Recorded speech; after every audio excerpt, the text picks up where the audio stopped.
Yes, friends. So we are here to talk about Power Platform snippets. These are like Lego controls within the Power Platform ecosystem. So my name is David Warner, Principal Architect with Quisitive, and with me is the one and only April Dunnam from Microsoft and the Power Platform Advocacy Team. Yes, woo. And so we both do lots of videos. So if you want to, snap a pic of these QR codes and like and subscribe us on YouTube. We'd love to interact with everybody in the community. Now, let's talk about what our agenda is for today. Well, we're going to talk about what are snippets. We're going to review that just as a reminder for everybody so that if you're new to snippets, you know exactly what they are. We're going to talk a little bit about snippet sprawl. We're going to see how snippets and components have a love affair with one another that can really improve the overall experience. And then we'll round it out with some resources. Okay, so first of all, what are snippets? You can use them in Power Automate, Power Apps. You can use them in Copilot Studio. They are essentially little pieces of YAML. Well, what is YAML? It's a JSON-like structure where you can copy and paste code or controls or even screens, for that matter, between applications and between screens and between apps and all that kind of stuff. You can plug and play. You can move them around just like you can with Legos. They're super, super cool. And so first things first, how do you find some of these particular screen snippets and samples and all that stuff? Well, you can go to the Sample Solution Gallery, which is part of the greater adoption program here on Microsoft. And so if you come to this URL, which is available at aka.ms/community/samples, you've got all kinds of samples that are available. Now, we do have a dedicated one, but this allows you to also search across multiple technologies. And so you could start out by saying, I want to look for a snippet. And that's going to give you all kinds of stuff, right? Now, you could also come down and you can filter. If you're looking maybe for something specific like Copilot Studio or Power Apps or Power Automate, you're able to filter amongst all of these things. So we'll filter on Power Apps just for simplicity's sake. And so you can see now everything is related to Power Apps. So we've got some really, really cool snippets. So we're going to focus here on the donut snippet today. And if you wanted to use it, you just click on that. You'd see exactly who created it. You'd see a little example of it. And then you also have a nice big button that says View on GitHub. So this is where maybe it gets a little intimidating, but don't worry, we'll walk you through it. It's going to take you into GitHub and all of its GitHubiness that can be confusing. But you just come in. You're always going to have a README. It's going to tell you exactly how to use it. So we see this was actually just updated, and April's going to demo this by using it in a much more scalable way. And if you want to use them, you simply go into the source and you can go into the individual YAML file, and literally all you need to do is copy and paste. And that's the great thing about snippets. You're really just needing to copy and paste. And we'll see a full-on demo to this. So let's paint a picture. Let's tell a little story. Let's say that you've started creating some snippets, and here you are, you're happy, you're excited. You've started sharing the snippets with everybody at your company, and they're starting to use them, and they're starting to use them more. And guess what? Everything is awesome, right? Because snippets are awesome. And word gets around, and all of a sudden you get a phone call, and it's the boss man. I don't know why you're not smiling, boss man. Right? What's something wrong? Oh, there you go. Okay, great. Now we see the boss man smiling. What does the boss man have to say? Oh, awesome. You like the snippets yourself? You love the donut? I see you're eating a donut now. That's awesome. Really love it. Okay, that's very, very cool. So you're going to do what, Mr. Boss Man? Oh, awesome. You're going to start telling everybody else to use them as well. I'm super excited. That is fantastic. Thanks, boss man. All right. So then you start using them everywhere and you start thinking, well, that's great. But, maybe what happens if I have to update all these somewhere? What's going to happen? Well, now everything's kind of awesome, right? But now we're starting to see them everywhere. And then you get another phone call coming back from the boss man, right? And hi, super excited. Mr. Bossman, I love it that you're loving these donuts. I see you got a new donut there. What's that? You want us to update all these donut snippets with pink frosting and a bunch of sprinkles? Okay, when do you need that done by? This afternoon? Okay. Oh my goodness, everything is not awesome because now they're used everywhere and it's going to take forever to update them. They're super powerful, but you might deal with snippet sprawl. So if that happens, guess what?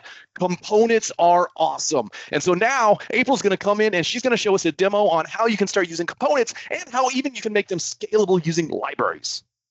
Yeah, thank you, David. So that's a really classic example of what we're seeing there, right? So you want to start using all these snippets. We have this awesome snippet for an SVG donut, but if we start just pasting it everywhere and we want to use it in multiple places like the boss demanded, it's going to be a nightmare to update unless we use something called a component.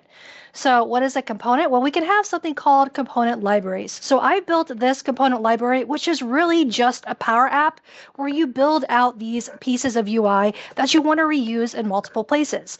So I have one here for a groups gallery, but I want to turn that SVG snippet into a component so that I have one place where I can update all of the information about the snippet, like what the coloring should be and all of that. And I can reuse it in multiple applications. And the next time that boss man calls and wants to update the color or whatever he wants to update in that particular SVG there that we have, I just update that in one place and reuse it across all of my apps. So how does this actually work? Well, first, in our component library, we need to add a new component. And then we're just going to go over to our snippet repo in this case, and this is really the most scalable and best way to use these snippets is this component approach that we're showing right here. So we'll copy all of this YAML that we have in the snippet, and we will just paste the code right here into our component, and voila, it looks beautiful right off the bat. Now, we can't just leave it like this though. We want to make this reusable and user-friendly for our end users. So what we need to do with components is define what's called custom properties. So first, I'm going to rename this component so it's actually something useful. So we're going to call this our donut. And then we're going to define a few custom properties. So these are what is going to show up when we use this particular component. If we click on this properties drop down, we have a lot of default properties for items that we add inside of Power Apps. We have the text value that we can set, color values and all that. With components, you can define custom properties. So I'm going to add a new custom property. And we're just going to give it a name. So first thing that we need to be able to store if people want to use this donut is the value, right? So we're going to say donut value. For this particular property, we'll give it a description. This is the value the donut should be set to. And then we can have different property types. So this will be an input property because we're passing data into this component. And then we have the data type. So you can choose whether an input should be text, a number, even colors. And for this is a number value. So we're going to set that to a number, and then we're going to click create. All right, we're one down. Let's think through what else we need to really make this particular component work. We might want to also let people customize what is this color right here. So it's green by default in the snippet that we copied over, but maybe we want to be able to customize that. Okay, no problem. We'll add a new property here. We'll say used color. So this should be what's fill for the used value. And for this data type, we're going to make this a color that we're going to pass in. All right. Another down, just a few more to go. We'll add another one. Now we want to customize what should this color be in the donut for the unused portion, right? So we're going to say unused color for this property. So we'll say unused color value. And this will also be a color data type. All right, we're going to keep going here.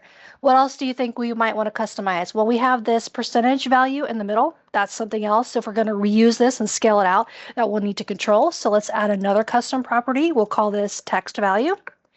And we're going to leave this as a text, and we'll click create. And okay, maybe the color of the text, because say we're using this in a dark mode application, right? We need to be able to change the color of that text maybe to white instead of black. So we'll create a property called text color.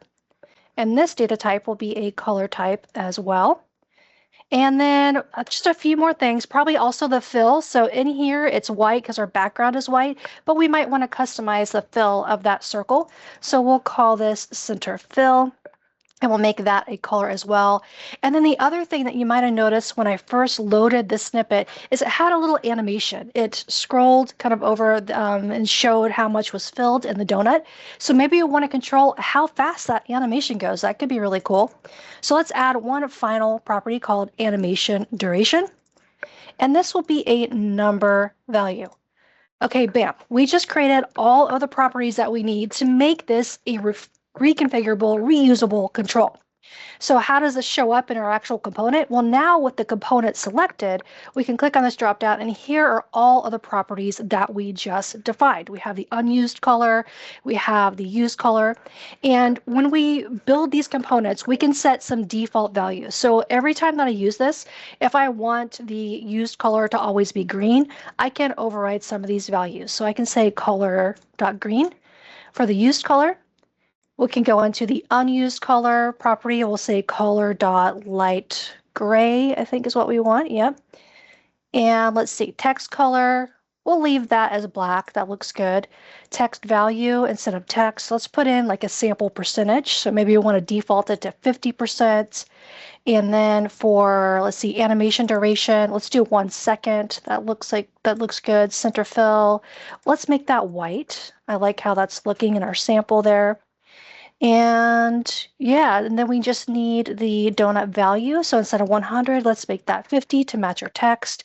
And now we have all those properties. Now you're probably wondering, hey, you just changed all those properties, but the donut didn't update. Why is that? Well, we need to do some mapping.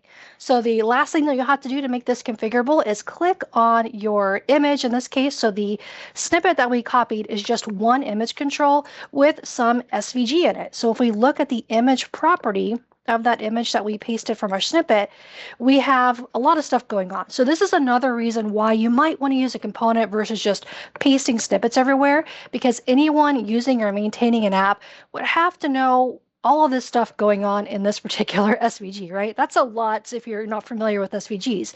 If you make it a component, all they have to do is put in the component and fill out those properties, and they're good to go. So you just do this once, and everyone else using it is good. Now I try to make this snippet a little bit more user-friendly though, so you'll notice I'm using a with statement, and we have a bunch of properties that are then used later on in the SVG. So all we have to do is remove these hard-coded values. So for donut value, we're going to point that to the name of our component, which is donut. And if I do a dot, now I get all of those custom properties that we just defined. So I can say this should map to donut.donut value. Same thing for this text value. We're going to change that to donut.donut value, but then we're just going to add a little percentage symbol there. There we go. And then duration. So we're just going to go through and do all of this mapping. So this is the animation duration. Same thing for the circle middle. So we'll say donut.circle fill. And then we'll do donut.unused color for that. And donut.used color. And finally, for the text color, we'll say donut.text color. Now you'll see some updates. So now we get our 50% in the middle, and we filled 50%. Everything is good to go. We just built a reusable component. Now all we have to do is save, and we'll publish this component library. And let's see how we actually use that inside an application. So there's a few different things that we could do for this. I want to show just how easy the reusability is. One, I have my Lego vault. And if we look in one of these items that we have here, like this Tweety Bird Lego set, I have a field here that shows the percentage complete. It's just a static text value. Wouldn't it be really nice if we had that snippet there, that component that we just built, instead of just a text value? Well, we can do that pretty easily. So I'm going to go over here. We will customize this card. We'll unlock it. And now we need to add in our component. How do we do that? We're going to click on the plus button on the left-hand side. We're going to select Get More Components. And there you go. We can do a nice little refresh. And there's our donut from our snippet component library. We'll import that in. All right, there we go. Now we have a library component section. There's our donut. We'll click on that, and we'll add that in. And there we go, a little bit big, so we'll just kind of shrink that down. Let's see, let's say maybe 200. And then the height, we'll make that 200 as well. Now we can kind of start seeing that a bit. And now we just have to fill in some of those properties there. And let's see, I think it got moved over into not where I want it. So let's just cut that, and then we'll make it go, see, paste it in there, which is where we want that. And if that is acting up, it's okay, because I have another place where we can put that in too. In there. Come on, you can do it.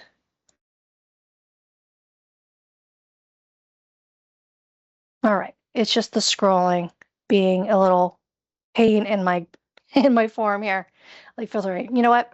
Change of plans, which is cool. We have another backup demo. This is even cooler though, because it's going to show the amount spent here. So we'll add the component back in here.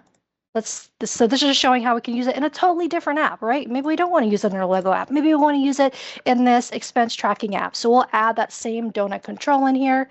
And now let's see, let's drag it right here. There we go. That's looking pretty good. And let's see, what else can we do? So now we just need to configure it. So if we look at the component and we click on the properties dropdown, here are all of those things that are configurable. So the end user, they're not going to see any of that SVG-ness and get confused by that. All they have to do is change the properties. So if they don't want that color to be green, and maybe they want to change it to something else, we can make it be like blue color or maybe a dark blue, whatever that might be. And now that's configurable. And then the most important part is defining the value that you have there. So we'll change this. Let's go to the donut value and let's put that in there. And now it's going to dynamically get the spent value and the budget value that we have. And I can see a total spent that we have there with our donut chart and reuse this anywhere I want. If I want to make changes, I just go back into the snippet, push out the changes there to the properties, and it's going to show inside of any app that I'm using this in here. So that's a really great example of how you can make these reusable so that your boss is happy and you can reuse this in multiple places and get the maximum utilization out of these snippets. All right. Yes. Thank you, April. So this is awesome, right? Because components are awesome. Now, what is awesomer? Component libraries are awesomer. Now, you saw a glimpse of that in April's demo, but we're going to be back here in a few weeks and we're going to show how you can take even more advantage of component libraries, kind of that end-to-end software development lifecycle. How does it work? How do you get them updated? What does that look like? And also, how can you take what you're creating and contribute it back into the community? We absolutely want you to share with everyone in the community what you're building and what you're creating. So here are some resources for you to take advantage of. We'll put them in the chat. We'll have them in the show notes for the video as well. Please go forth and prosper. Definitely create some really cool stuff. Reach out to either April, myself, or Daniel Laskowitz if you have any questions. Really great opportunity, low-hanging fruit here to contribute and get involved in the community.